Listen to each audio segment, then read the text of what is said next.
Well, thank you very much. And I see we have fewer people because of the virus problem. And we appreciate you being here. And this is getting to be more and more social distancing, and that's fine. That's the way it should be. And it's too bad. We extend our best wishes to the person affected.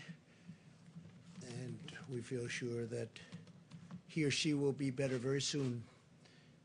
And thank you for being here. America continues to mobilize every segment of our society to turn the tide in the battle against the virus. I want Americans to know that we will get through this challenge. The hardship will end. It will end soon. Normal life will return, and our economy will rebound very, very strongly. But right now, in the midst of this great national trial, Americans must remain united in purpose and focused on victory. To every single American, please know that the sacrifice you're making at this time is saving lives, many, many lives. It's very important that we totally protect our Asian American community in the United States and all around the world. They're amazing people, and the spreading of the virus is not their fault in any way, shape, or form. They're working closely with us to get rid of it. We will prevail together. It's very important. From the beginning, we have been working closely with our nation's best scientists and medical professionals, and we will continue to do so until we have defeated the virus. Our public health experts, who are terrific, are studying the variation in the disease across the country, and we will be using data to recommend new protocols to allow local economies to cautiously resume their activity at the appropriate time. We also have a large team working on what the next steps will be once the medical community gives a region the okay, meaning the okay to get going, to get back. Let's go to work. Our country wasn't built to be shut down. This is not a country that was built for this. It was not built to be shut down. My administration continues to work with Democrats and Republicans to reach an agreement on an urgent relief bill for the millions of American workers and small businesses and large businesses that were badly affected by the medical difficulty that we've had. If you had a viable business in January, we are committed to ensuring the same is true in the coming weeks. In fact, we want to make it even better than it was before, and we're doing things to help in that regard. America will again and soon be open for business, very soon, a lot sooner than 3 or 4 months that somebody was suggesting, a lot sooner. We cannot let the cure be worse than the problem itself. We're not going to let the cure be worse than the problem. At the end of the 15-day period, we'll make a decision as to which way we want to go, where we want to go, the timing, and essentially we're referring to the timing of the opening, essentially the opening of our country, because we have it pretty well shut down in order to get rid of this invisible enemy. 2 weeks ago, we moved at record speed to pass paid sick leave and paid family medical leave and approved $8 billion, including money for the development of treatments and vaccines, and we're doing tremendous work on both fronts. The vaccines are coming along very quickly. Now Congress must demonstrate the same bipartisanship again and join together to pass the Senate bill as written and avoid playing any more partisan games. They have to get together and just stop with the partisan politics. And I think that's happening. I got a call a little while ago. I guess they're getting closer. It should go quickly. And it must go quickly. It's not really a choice. They don't have a choice. They have to make a deal. This should not be a time for political agendas, but rather one for focusing solely and squarely on the needs of the American people. We are going to save American workers, and we're going to save them quickly. And we're going to save our great American companies, both small and large. This was a medical problem.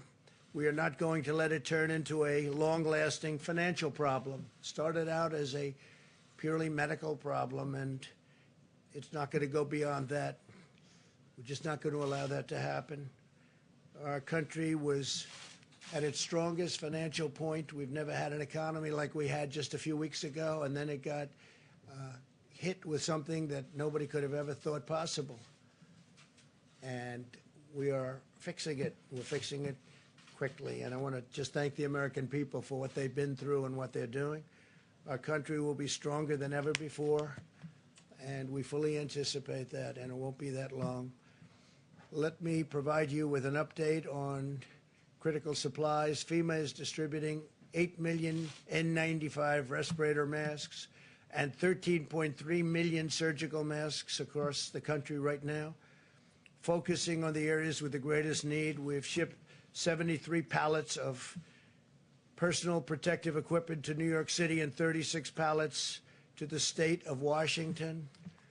In the past 96 hours, FEMA has also received donations of approximately 6.5 million masks. We're having millions and millions of masks made as we speak, and other personal protective equipment, which we will be distributing to medical hotspots. We're focused on some of the hotspots. Across the nation, we're seeing an outpouring of creativity and innovative ideas widely shared between the federal health leaders, governors, and mayors, the scientific community, and members of the private sector. Really working together. Everybody's working together. I'm pleased to report that clinical trials in New York will begin existing for existing drugs that may prove effective against the virus. At my direction, the federal government is working to help obtain large quantities of chloroquine. And you can look from any standpoint tomorrow in New York. We think tomorrow pretty early, the hydroxychloroquine and the Z-Pak, I think, is a combination, probably is looking very, very good, and it's going to be distributed. We have 10,000 units going, and it'll be distributed tomorrow. It'll be available, and is now. They already have it. They're going to distribute it tomorrow morning to a lot of people in New York City and New York. We're studying it very closely, watching it very closely. You probably saw a couple of articles today came out where a gentleman, they thought he was not going to make it. He said goodbye to his family. They had given him the drug just a little while before, but he thought it was over. His family thought he was going to die. And a number of hours later, he woke up, felt good. Then he woke up again, and he felt really good, and he's in good shape. And he's very happy for this particular drug that we got approved in record-setting time. There's never been anything even close to it. And I want to thank the FDA, which has been incredible, and Dr. Hahn, Stephen Hahn, highly respected man, but they're doing everything possible to increase production and available supply of these drugs, not only this drug, but also others that are coming. Remdesivir is coming from Regeneron. A couple of others are also under study. But the one that I'm very excited about right now is the one we just mentioned, and I think there's a real chance. I mean, again, we don't know, but there's a real chance that it could have a tremendous impact. It would be a gift from God if that worked. It would be a big game changer. So we'll see. But distribution starts tomorrow morning early in New York, and I think a lot of people are going to be, hopefully they're going to be very happy with the result, but we're all going to be watching closely. It's something we have to try. It's been very, very successful in malaria, very, very successful. And countries with malaria have had a interesting thing happen. They take this particular drug. It's a very powerful drug. And there is very little semblance of the virus in those countries. And there are those that say because this drug is very prevalent because of the malaria. So we'll see what happens. I'm also announcing that we're postponing the deadline for compliance with real ID requirements at a time when we're asking Americans to maintain social distancing. We do want to require people to go with their local DMV We will be announcing the new deadline very soon. It's going to be announced in a very short moment. Overnight, we successfully brought home 103 American citizens after they had been stranded for 10 days in Brazil. Following a cruise, we want to thank the Brazilian government and their great president. Most of those returned were senior citizens. My administration, in cooperation with Governor Greg Abbott of Texas and the private sector, coordinated their safe return to the United States. So thank you to Governor Abbott. Terrific governor, terrific man. Earlier today, I signed an executive order invoking presidential authority under Section 4512 of the Defense Production Act to prohibit the hoarding of vital medical equipment and supplies, such as hand sanitizers, face masks, and personal protective equipment. We have a lot of face masks, a lot of equipment just coming in, and we have some people hoarding, and Attorney General Barr is going to be speaking about that in a second. We want to prevent price gouging, and critical health and medical resources are going to be protected in every form. Under this directive, the Secretary of Health and Human Services is authorized to designate essential health and medical supplies as scarce. So he'll designate certain supplies and medical elements as scarce, and that means it will be a crime to stockpile these items in excessive quantities, which is happening to a relatively small degree, we think, but nevertheless it's happening. We can't let it happen. And we can't let them resell them at excessive prices, which some people are doing. Very simply, we will not allow anyone to exploit the suffering of American citizens for their own profit. So we're going to be watching that with our great Attorney General very closely. The Department of Justice will be aggressively prosecuting fraudulent schemes related to the pandemic. Yesterday, federal prosecutors took action in their first case, shutting down a website selling a totally fake vaccine, if you can believe that one. As president, I will always fight to protect Americans from being exploited. Thankfully, all throughout the country, we're witnessing extraordinary acts of compassion, benevolence, and unity. Construction companies are donating masks by the hundreds of thousands. Manufacturing workers are transforming their assembly lines. Citizens are volunteering to deliver food and medicine to the elderly. We're truly seeing America at its best. We're really seeing things that people never thought even could happen. Frankly, we never thought this could happen. But the way most Americans are working toward getting it solved and just doing what they have to do to make this go away has been incredible. It's been incredible. I want to take a moment to thank the everyday heroes who are making our vast effort against the virus possible. And thank you to the healthcare workers and the first responders. These are very brave people.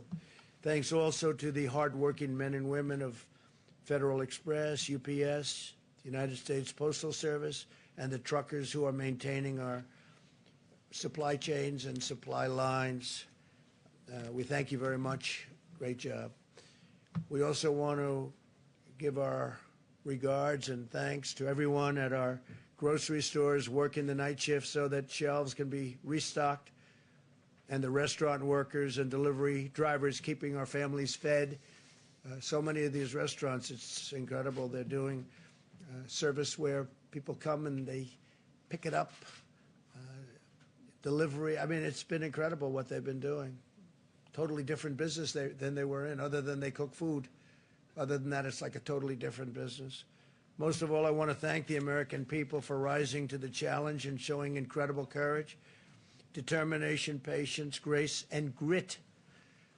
From New York to Seattle and everywhere in between, your acts of selflessness and sacrifice and ingenuity are a powerful testament to the American character.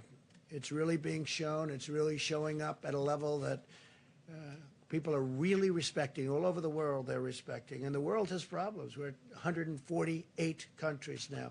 148 countries are affected by the invisible scourge.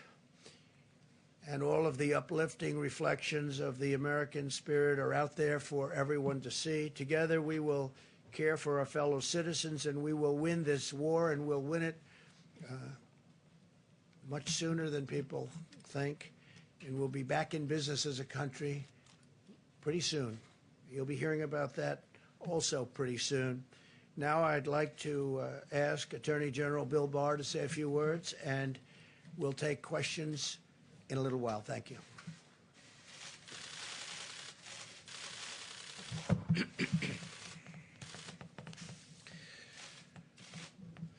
Let me start by thanking you, Mr. President, and Mr. Vice President, for your decisive leadership in this unprecedented battle to save American lives. At the Department of Justice, we're working hard to protect the health and safety of our personnel while at the same time keeping our enforcement efforts at full throttle. So I'd like to thank all of my colleagues in law enforcement, not just those at the federal level, but of all our state and local partners, the police officers, the sheriff's deputies who are protecting and serving their communities, often at great risk to themselves. What I'd like to do here is start with a few remarks about the order that the President mentioned to ensure the availability of critical medical and health supplies from hoarding and price gouging. On March 18th, the President issued Executive Order 13909 invoking the Defense Production Act with respect to the health and medical resources needed to respond to the spread of COVID-19, including PPE and ventilators. We have started to see some evidence of potential hoarding and price gouging. And so earlier today, the President signed a second executive order providing the authority to address, if it becomes necessary, hoarding that threatens the supply of those necessary health and medical resources. Under Section 102 of the Defense Production Act, the President is authorized to prohibit the hoarding of needed resources by designating those materials as scarce or as materials whose supply would be threatened by persons accumulating excessive amounts. Once specific materials are so designated, persons are prohibited from accumulating those items in excess of reasonable personal or business needs or for the purpose of selling them in excess of prevailing market prices. It is a crime to engage in prohibited activity. In today's executive order, the President is delegating to the Secretary of HHS this authority to protect against hoarding by designating these critical items. Now, no items have been designated yet, and the Department of Justice is going to be working with HHS to identify cases where hoarding may be impeding the supply of health and medical resources needed to respond to the COVID-19 pandemic. Today, we convened our first task force meeting, a national task force, that will be working on these supply chain issues and specifically on the problem of hoarding and price gouging. And we are designating in each of our 93 United States Attorney's offices a lead prosecutor who will be responsible in that district for pursuing these cases. I also want to say that we have not waited for this order to be signed. As we have received evidence recently, we have already initiated investigations of activities that are disrupting the supply chain and suggestive of hoarding. I want to stress that we're not talking about consumers or businesses stockpiling supplies for their own operations. We're talking about people hoarding these goods and materials on an industrial scale for the purpose of manipulating the market and ultimately deriving windfall profits. If you have a big supply of toilet paper in your house, this is not something you have to worry about. But if you are sitting on a warehouse with masks, surgical masks, you will be hearing a knock on your door. So with that, Mr. President, I'll turn it back to you. Thank you very much. I appreciate it. Deborah, please. Thank you, Mr. Vice President. To start, I want to really thank all the ministers of health around the world who have been sending us their data despite the fight that they're in themselves, particularly our European colleagues. They continue to send us primarily their mortality data, which is really very critical because when you're in the midst of this level of fight that many of the European countries are, following mortality data will give you the best insight right now on how the epidemic is proceeding in those countries because they really can't be testing at the level to really understand the depth and breadth of their new cases. In the mortality data that has been provided to us, there has been no child under 15 that has succumbed to the virus in Europe. There was the one 14-year-old in China. So we still see that there is less severity in children, and so that should be reassuring to the moms and dads out there. To Generation Z and to my millennial colleagues who have been really at the forefront of many of these responses, less than 1% of all the mortality is less than 50. And so this is, I think, also a very important point. That doesn't mean that individuals won't have severe disease. So still 99% of all the mortality coming out of Europe in general is over 50 and pre-existing conditions. The pre-existing condition piece still holds in Italy, with the majority of the mortality having 3 or more pre-existing conditions. I think this is reassuring to all of us, but it doesn't change the need to continue to protect the elderly. And in order to protect the elderly, we all need to continue to do the President's directives and guidance for the next week of the 15-day challenge. Finally, I wanted to really close by thanking the laboratory personnel that have been at the front lines. 250,000 tests have been run in the last 7 days. This happened because these large commercial laboratories are doing round-the-clock runs.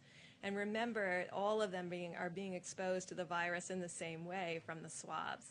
Yet tirelessly, they have worked on and on to get those results available. They are still getting more tests than they can run per day. That's because we were primarily expanded into what we call the Roche high-throughput tri-core machine. Those results have been getting to the clients, and we've asked them to prioritize hospitalized patients. There was a breakthrough today, and I think you'll see this from the FDA, for all of those of you who are waiting for self-swabbing options. Those are going to be available sometime this week to be able to individuals do their own tests. That said, remember, these platforms are keeping up with those who need to be diagnosed in the hospitals and those who come to the emergency room quite ill, so that hospital beds can be freed up for those that don't have COVID. So that will be critical, that if you don't need a test and if it doesn't change your clinical course, do not come in to be tested. And I think that mortality data that I gave you should be very reassuring to all of you. Finally, to conclude, New York City. The New York metro area of New Jersey, New York City, and parts of Long Island have an attack rate close to 1 in 1,000. This is 5 times what the other areas are seeing. Through the high throughput lab investigations, we're finding that 28% of the submitted specimens are positive from that area, where it's less than 8% in the rest of the country. So to all of my friends and colleagues in New York, this is the group that needs to absolutely social distance and self-isolate at this time. Clearly, the virus had been circulating there for a number of weeks to have this level of penetrance into the general community. Thank you very much, Deborah. Thank you, Mr. President. The White House Coronavirus Task Force met today, but we also convened, at the President's direction, a conference call with the nation's governors, and we focused on efforts at mitigation, at testing, and supplies. We discussed the President's recent approval of disaster declarations for Washington and California and New York. But we also assured governors who've submitted major disaster declarations that we will be reviewing them in an expeditious manner to ensure the full resources of the federal government are brought to bear. The President wanted us to make it clear that the federal government will do whatever it takes to support an effort that is locally executed, state managed, and federally supported. We reiterated that to our governors today, listened to them about their specific needs, and frankly, made it clear to them that while the President has published at coronavirus.gov the 15 days to slow the spread for every American, and millions of Americans are addressing these common sense guidelines to prevent the spread of the coronavirus in the days ahead. We made it clear to the governors that this President and this administration fully supports decisions that governors are making in communities and states that are particularly impacted by the spread of the coronavirus, and we are grateful for their efforts. We also spoke to the governors about the importance of the legislation that is currently being negotiated on Capitol Hill, and asked them to encourage members of the House and the Senate to move very quickly. The bill that is currently being negotiated, the President said that he believes will be resolved soon, and we're encouraged by it. Will speed direct payments to families. The average family of 4 will receive $3,000 directly. There'll be payroll subsidies for small businesses around America to keep people on the payroll while they might be required to stay home. Unemployment insurance benefits, assistance to hospitals and major industries. And we continue to urge the Congress to act and ask the governors to engage their delegations. On the subject of testing, we reiterated our thanks to states across the country that are rapidly expanding testing at drive-through sites and at community sites. As Dr. Birx just reflected, because of the unprecedented public and private partnership that the President initiated with our commercial labs, we stand here today with 313,000 tests having been completed, with the test results delivered to Americans, and still somewhat more than 41,000 have contracted coronavirus. But this state-run effort is continuing to receive the full support of our team at FEMA and at the U.S. Public Health Service. We're deploying personnel, we're deploying resources, and testing is literally expanding around the country by the hour. As Dr. Birx also mentioned, the FDA has been in the process of reviewing less invasive methods of testing. The President and I both reflected on the fact that we have been tested, and we've been working with the FDA to make it possible for self-collected nasal swabs, where individuals could, at the end of their nasal passage, collect a sample. And I'm pleased to report that self-collected swabs can now be collected in clinics and at drive-through testing sites. This will expedite the testing process, of course, but it will also reduce the risk to healthcare providers for exposure to the coronavirus, and it will minimize the drain on personal protective equipment. With the current test that goes pretty significantly up the nasal passage, people have to wear gear and then change out the gear. And this new self-administered test will actually not require the drain on personal protective equipment, and it's all a part of our effort, as Admiral Polovchek will discuss in just a few moments, to meet the supply needs that we have across the country, but to meet them with efforts at conservation as well. On the subject of testing, it's important to remember, as the old book said, it is not the healthy who need a doctor, but the sick. And so if you don't have symptoms, you don't need to get a coronavirus test. We encourage every American to adhere to that so that the testing resources are available for people that are symptomatic. We also will be issuing today from Health and Human Services new guidance to direct all commercial labs to prioritize testing for hospitalized patients, and that guidance is going out tonight. We also reminded the governors today that all state laboratories, all hospital laboratories, are now required by law to report the results of coronavirus tests to the CDC.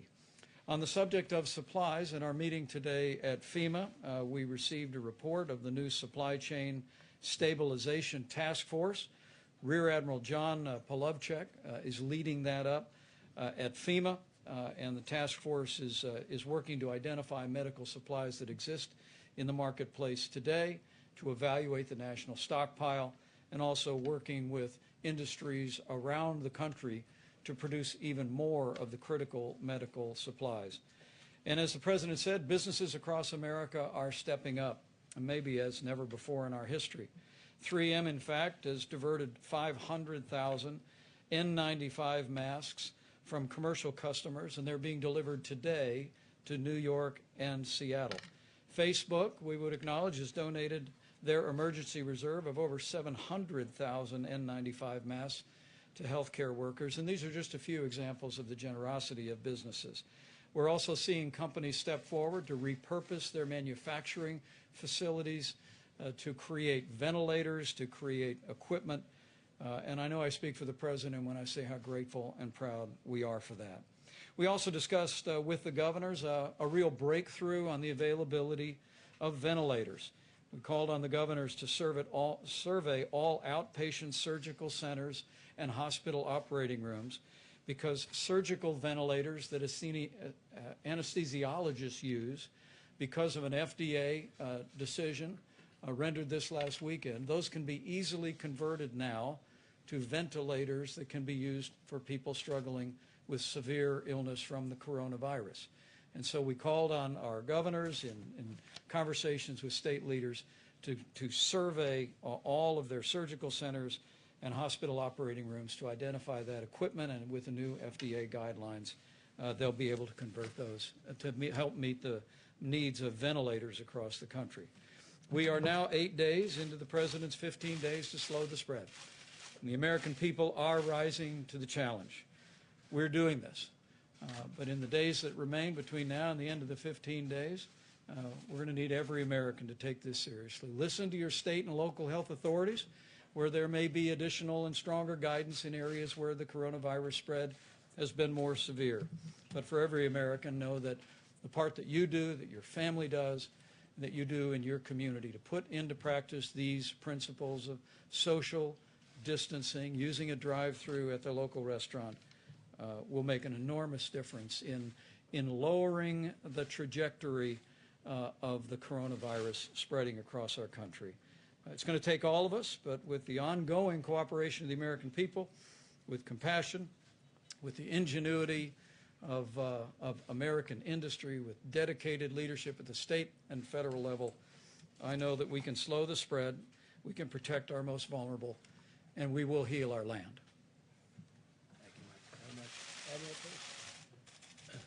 Thank you, Mr. Vice President. So I'm Rear Admiral John Polofchek. I'm the Supply Chain Task Force Lead at FEMA. My task is to increase the supply of critical medical supplies, which include personal protective equipment and ventilators, items like that. I just want to take a few moments to explain the organization that we've stood up this week, these last few days, and our approach. So you have a chart behind me. I have two focus leads, one on personal protective equipment, medical supplies, and a focus lead on ventilators. Operating under 4 lines of effort. First line of effort you see is preservation, and the leaders tonight have talked about that ability to make our stuff last longer. Acceleration. We have a team of people that are searching the globe for personal protective equipment, figuring out where it is, figuring out if we need to buy it or just transport it and get it here faster. We have a line of effort called reallocation. We're working with our industry partners to illuminate the supply chain. There are many vendors, many distributors, all on separate systems. Nobody has one site picture for that supply chain. We've brought our industry partners in. We're weaving that together to make better allocation decisions and understand where it is and where it needs to go. We have a line called expansion. You've heard some of that today. If those that have wanted to convert plants, those that want to get into the business, we have the tools to help them to go do that. So 2 focus areas right now, PPE and ventilators, 4 lines of effort working the problem of the task to get more here, increase the supplies. Thank you very much. Thank you very much. Thank you, Mr. President. If I could, the Washington Post is reporting that the total deaths today crossed 100 for the first time. This morning, your Surgeon General on the Today Show said he wanted Americans to understand that this is going to get really bad. Do you share that prognosis? Of course I do. It's going to be bad, and we have a lot of people dying from the flu, as you know. We have a very bad flu season on top of everything else. It's very bad. It looks like it could be over 50,000. And certainly this is going to be bad, and we're trying to make it so that it's much, much less bad. And that's what we're doing. I think we're doing a very good job of it. If you look at other countries, what they've been through, and you look at the kind of numbers and compare them to ours, which is a much larger country than most, the numbers are pretty amazing. And it started with the fact that we stopped people from coming in from a highly affected area and infected area. And that was a good thing to do. So yeah, it's bad, and it's going to, obviously the numbers are going to increase with time, and then they're going to start to decrease. And we're going to be opening our country up for business, because our country was meant to be open and working with others, but especially for our workers. And the engine for that whole system is we have to have companies, and these companies are loved by our workers because they're paying big salaries and big dollars to our workers, and we're going to get it all going again very soon, hopefully very, very soon. Please. Sir, I'm just trying to reconcile the two things that you just said. One, that things are going to be very, very bad, and two, that you want to get the country open back up as quickly as possible. So I guess my question is, if in a week Dr. Birx or Dr. Fauci are telling you we need to continue these measures for the health of the vulnerable populations of the country, are you going to say, I'm sorry, the economy is too important? Well, you'll see what happens. I understand the question very well. It's a great question, but we can do two things at one time. I will say this: our country's learned a lot. We've learned about social distancing. We've learned about the hands. We've learned about staying away, at least during the time that this is even a little bit around. This disease, or whatever you want to call it, many different names. You can call it many different names, but the virus, while it's around.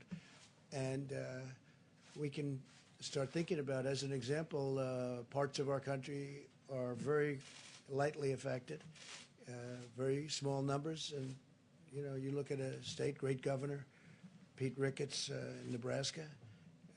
You look at the kind of numbers they have out there. They have one of the great hospitals there too, relative to what we're talking about. But you look at Nebraska, you look at Idaho, you look at Iowa, you look at many. I could name many countries that are handling it very, very well, and that are not affected to the same extent, or frankly, not even nearly to the extent of New York, which is really.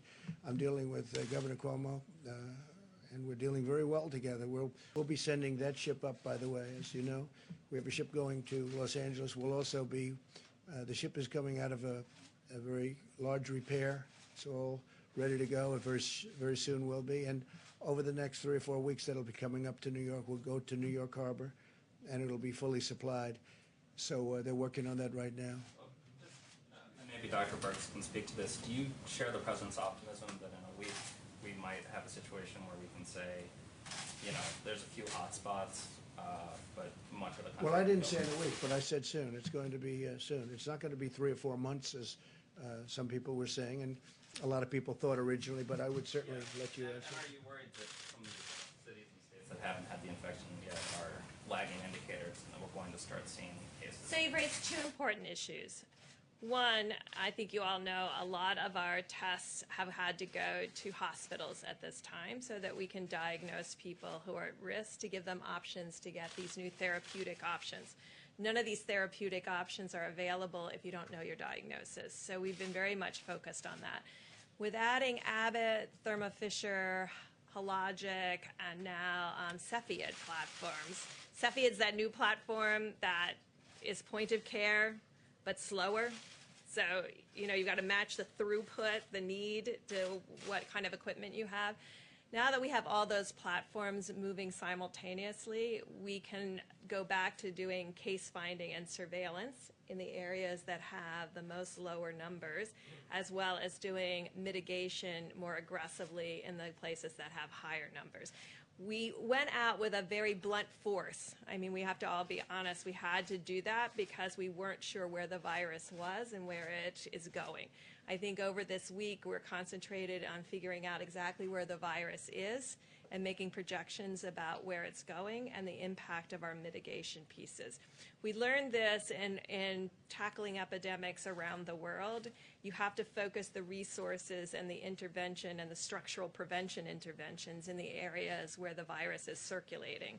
Otherwise, people never understand why you're doing this and they don't have any virus. So it has to be very tailored geographically, and it may have to also be very tailored by age group, really understanding who's at the greatest risk and understanding how to protect them. But there's data showing that in 3 months, as the president said, we won't need to follow these broad guidelines that he's The laid out. only data that we all have, and I think you all know what it is, the two areas that have moved through their curve is China and South Korea.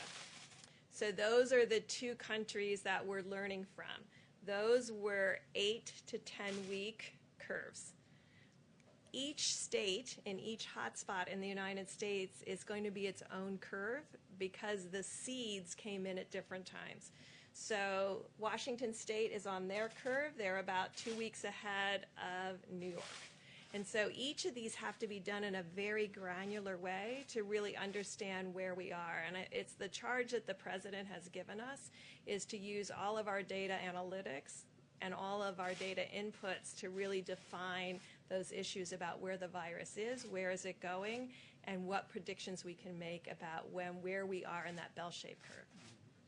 I think that's a great definition, and I will say we're going to be watching our senior citizens very closely. We're going to be watching certain hotspots like New York, and within New York you have areas which are troubling, and we'll be working with the governor and the mayor and everybody else on those spots.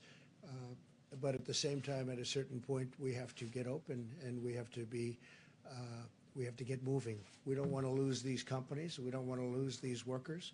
We want to take care of our workers. So we'll be doing something, I think, relatively quickly, but we've learned a lot during this period. This was a very necessary period. Tremendous information was gained, but we can do two things at one time. And again, I say we have a very active flu season, more active than most. It's looking like it's heading to 50,000 or more deaths, not cases, 50,000 deaths, which is, that's a lot. And you look at automobile accidents, which are far greater than any numbers we're talking about. That doesn't mean we're going to tell everybody no more driving of cars. So we have to do things to get our country open. But this has been an incredible period of learning, and we'll have announcements over the next fairly short period as to the timing. John, please. Mr. President, I want to ask about these guidelines on testing. Obviously, Senator Rand Paul has tested positive for coronavirus. But he was not in contact with anybody who was a known positive, and he didn't have any major symptoms. Under your guidelines, under the guidelines that have been outlined here, he would not have gotten a test. He got one anyway. So what do you say to him? He's pointed out that if he hadn't gone basically in defiance of these guidelines and got tested, he might still be showing up to the Senate right now and infecting the whole U.S. Senate. So that's why this was important. That's why this recommendation to the American people was important, because we have been saying that there is a level of asymptomatic or mild spread. And that's why each person has to be responsible. Each person has to be responsible in the way that they decrease their interaction with others, the 6 feet, and you're all very social distance, so thank you. But also assuming that everyone that you're interacting with could be positive. And that gets into the hand washing piece, and that gets into the other piece we talked about is surfaces.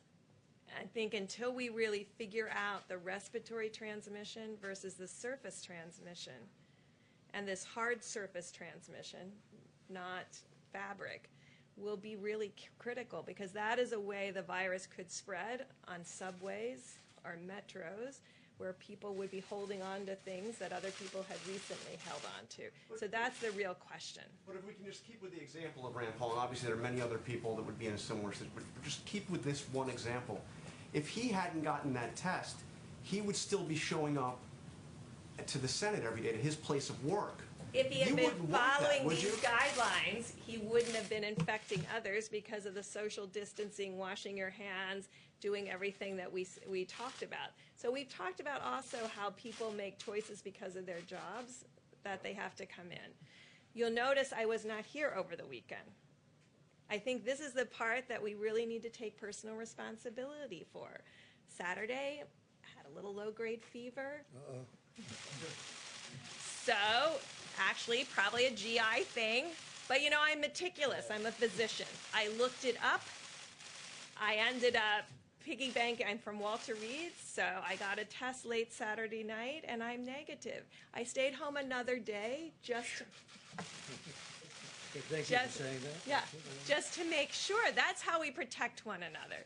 So, you know, unless everybody's taking their temperature every day, we can't say that he had no symptoms. These are the kinds of things that we have to do for one another. This is the personal responsibility that I'm talking about, that we all have to practice. And Mr. President, when you say you don't want the cure to be worse than the problem itself, so are you saying that if we kept these measures that we're doing now in place for a couple of months, 2 or Well, 3 they months? will be in place. At some point, we're going to open up our country, and it's going to be fairly soon. Weeks or months? Because you seem to be I'm not leaning looking. more I'm not towards- looking at months. I can tell you right now. We're going to be opening up our country, and we're going to be watching certain areas, and we're going to be practicing everything that Deborah's referring to right here. I mean, we're going to be watching this very closely, but you can't keep it closed for the next, for years. Okay, this is going away. We're going to win the battle, but we also have, you have tremendous responsibility. We have jobs. We have people get tremendous anxiety and depression, and you have suicides over things like this. When you have terrible economies, you have death, definitely would be in far greater numbers than the numbers that we're talking about with regard to the virus. So we have an obligation, we have a double obligation.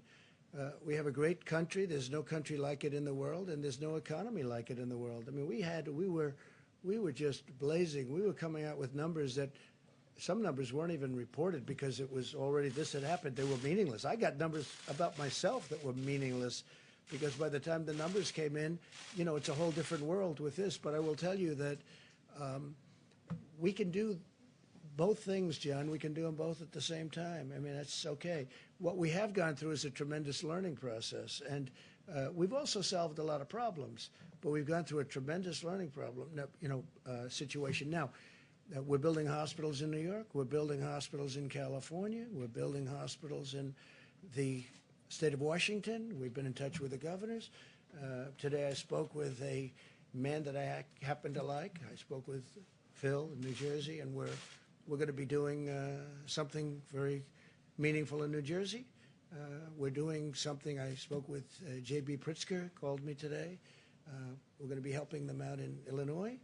We're doing a lot of things in Florida. We're doing a lot of things. And between FEMA and the Army Corps of Engineers and the Admiral in your group, in terms of the purchasing, that's what he does. He purchases. He's supposed to be great. I'll tell you in about 2 days. But he's going to do a fantastic job. So we have an incredibly talented group of people. But, yeah, we'll be doing 2 things and 3 things at one time. Well, at the same time, though, we're going to be watching very closely the hot spots. We're going to be taking care and watching very closely our senior citizens, especially those with a problem or an illness. We're going to be watching them very, very closely. And we can do that and have an open economy, have an open country. And we have to do that because that causes other problems. And maybe it causes much bigger problems than the problem we're talking about now. You understand? Jeff, please. Mr. President, following up on that same topic and on your tweet, do you think that the cure so far has been worse than the problem? I think the cure has been very tough. This has been a very tough. This was an operation This was somebody going to a doctor and saying, you need an operation. And we've had an operation. We've learned a lot. And we fixed a lot of problems. One of the things we fixed is, if you look at the obsolete system that this administration inherited, it wasn't meant for this. It was meant for a small group of people. And even for that, it was not very good and very obsolete. We now have a testing program now that will hopefully be able to be used for many years into the future should we have another event like this. I don't think you'll have another event like this. This is very unique. You look back into time, you look back decades and decades. We can name them all, even if you go back 10 years. You know, you go back to '09, but that wasn't like this, as it turned out. But they lost a lot of people. We were early. We were early, Jeff, because of the fact that we closed early. That was a big move. Please, Kristen. Yeah, go ahead, Jim. You had said previously, I think from this podium, that the virus could still be with us through July or August. By suggesting now that we might, or that the government might change these standards or these recommendations. Well, it's not change. It's no. We're doing things. Yeah, this was a learning experience for the people of the country, and even time for frame government. has changed for you. The If what's changed? The July-August time frame of when you think the virus will be under control. Well, I think we've learned a lot. I think that there's so much discipline now that we never had. Nobody ever said, don't shake hands. I did actually before I became a politician. Once I became a politician, then it's hard getting used to not doing it because, you know, you do it with everybody, with literally thousands of people a week. You're shaking hands with big groups of people. You know, we've learned a lot. There's a great discipline that this whole country has learned, having to do with distancing, having to do with shaking hands. I think a lot of it's going to stay long after the virus is gone. I really think it's probably good practice anyway, but I think it's going to stay long after the virus is gone. But we have to open our country because that causes problems that, in my opinion, could be far bigger problems. Far bigger. This is a medical, a severe medical situation that could cause problems far beyond the medical and then increase the medical problems to things that had nothing to do with this original medical problem. We can't let that happen to our country. We have the greatest country in the world. I'm not going to let that happen. But this 2 weeks that we have spent has been an incredible learning period and process. Please, Kristen. One, you said it's likely going to be weeks, not months, before you suggest easing these guidelines that you put out. Have any of the doctors on your team told you that's the right path to pursue? We spoke to them today, and I was telling them that we have two things to look for. Don't forget the doctors. If it were up to the doctors, they may say, let's keep it shut down. Let's shut down the entire world, because, again, you're up to almost 150 countries. So let's shut down the entire world. And when we shut it down, that would be wonderful. And let's keep it shut for a couple of years. You know, you can't do that. And you can't do that with a country, especially the #1 economy anywhere in the world, by far. #1 economy in the world. You can't do that. Because, well, it causes bigger problems than the original. That's why I talk about the cure being worse than the problem. We can't have the cure be worse than the problem. But what we have done, so this is not retracing. This isn't anything. We've done it really well, because this 2-week period has been good. And I'm not saying it ends at that time. You know, we have another 7 days or so. I'm not saying it ends at that time. But I am saying it's been like this incredible learning process. That's going to go into the future. That's going to go even as we open up our country. And we're going to be watching New York, and we're going to be watching California. We're going to be watching the state of Washington and other places. Illinois is becoming a hot spot. And we can do both. Now, we may quarantine. I mean, we will be quarantining many people in these areas. There are other areas that just aren't affected, or they're affected very little. And why would we close down 100% of the country? There are areas within New York where New York will be open, but there are areas within New York. Remember this, New York has the New York Stock Exchange. It has NASDAQ. It has the exchanges. To close the New York Stock Exchange and NASDAQ and with all of the great work they're doing, I mean, they've gone largely to computer. You look at the floor, it's incredible what they can do, but it's fully open. But we don't want to be doing that. But we can do, what I'm saying basically is that we can do two things simultaneously. and we've had this incredible learning period. Plus, people have been in a period, and they won't be calling, oh, gee, because I've got many, many people that now come to me and say, we get it. We think we can really do it now and do it while we're open. So at some point, we'll be setting some guidelines. We'll be setting some date lines, and we'll be announcing them in the not-too-distant future. Have any of the doctors on your team endorsed easing the federal We're not guidelines? endorsed. We talk together, and I think they're okay with it, and I'm okay with it. But this could be a much bigger problem. This could create a much bigger problem than the problem that you start off with. Now, other nations are going to have to do what they're going to do, but they'll probably do something very similar. But in our case, much more so than anyone else because of the magnitude of our economy, the tremendous size of what we've built and what we have, and the jobs involved. You know, you have almost 160 million jobs in this country now, the most ever, by far the most ever. The number of jobs, almost 160 million. So we can't turn that off and think it's going to be wonderful. There'll be tremendous repercussions. There will be a tremendous death from that. Death. You know, you're talking about death. Probably more death from that than anything that we're talking about with respect to the virus. If we continue with these strict guidelines than if we ease them?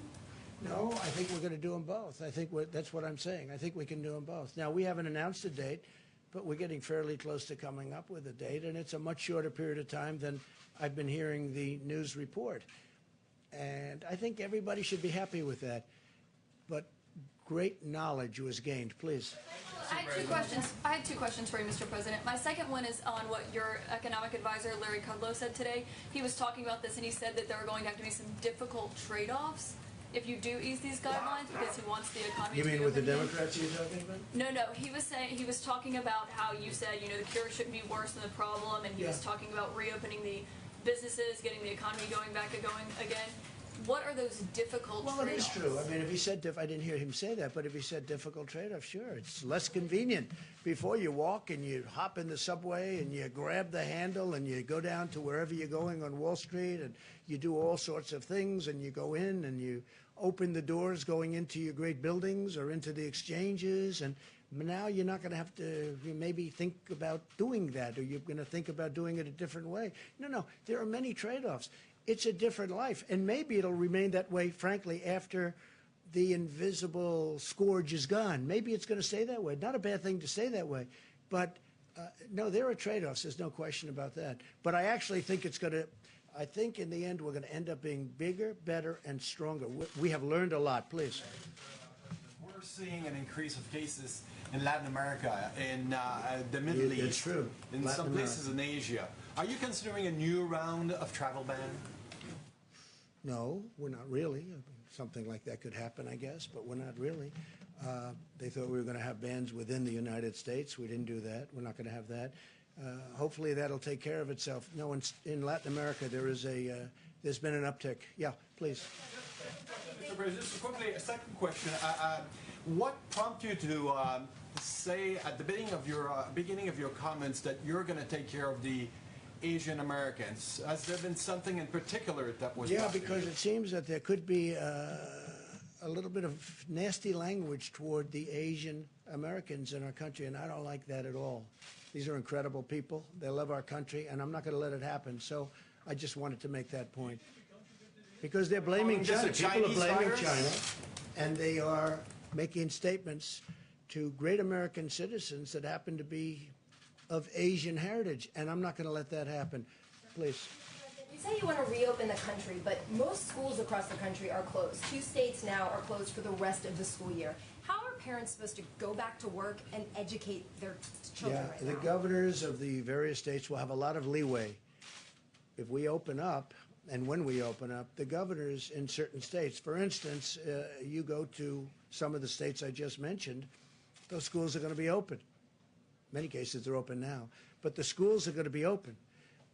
In other cases, Governor Cuomo, Gavin Newsom of California, certain governors are going to maybe have a decision to make. Now, they may make a decision to keep them open in a certain part of New York and maybe in Westchester County or wherever it may be, they'll keep them closed. But they're going to have leeway. We're giving the governors a lot of leeway. Do you agree with the decision to close it several months out at this point? These governors are saying they're expecting a peak in the next couple of months, and have made a decision for The the rest of governors the are year. going to make those decisions. That's going to be up to the governors. And they're very capable. They'll be able to make the decisions. Please. Sir, will you explain why a $2 trillion economic stimulus is needed if you are going to reopen the country in a period of weeks, not months? Because the virus has had a big impact on our country. So we're going to give a stimulus so that the workers can live their life. It was not their fault. It wasn't the workers' fault.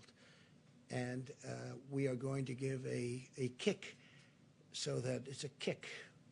And this way, we think the workers can get a fair start. The small businesses we're taking very good care of. We want to take care of these small businesses. They really are the engine of this country. A lot of people don't know that. You know, everyone thinks of these great, big, beautiful businesses, who, by the way, have been very badly hurt also. But the small businesses have